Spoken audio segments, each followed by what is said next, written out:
Hello, in this video I will explain why sometimes students receive a message error when they try to plot the points.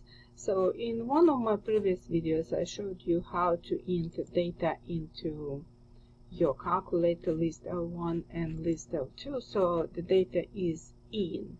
And now I want to bring to your attention that on purpose I put some random function into my Y1. Not necessarily that you have to do it. I'm just showing you what happens if you have data in the lists L1 and L2 and some random function, usually it's residue from previous exercises left there.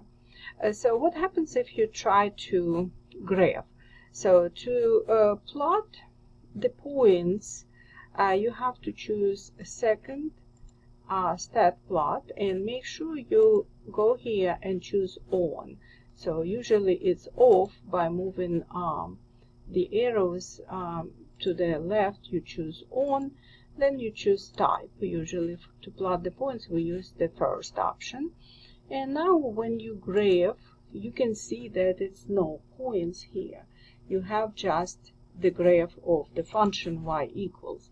So of course you can erase this, but because it's not what you're doing now, so you can erase. But it's the problem is not in that function. Let's check again and plot and graph again, and we still don't see the points. The problem that the window that we use, standard window, doesn't cover the data, so our window must be rearranged. One of the options is look at your data and find the minimum on X value, and looks like it's 78, and maximum value 89.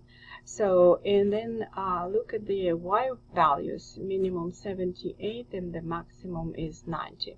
So you can go literally inside and change the values of the X min and X max.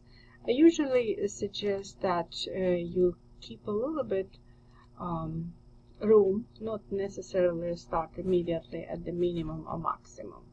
So let's go ahead and put 70 here, since they are very close in the values. And now once you adjusted the window, again I went through window, now you can graph and you can see the points. So if you don't want to see as many as we have here marks on the X and Y axis, you can go to X scale and change here to 5 or 10, depends what the interval or along the Y or X axis. The graph will look a little bit better. So you see that that's what it is.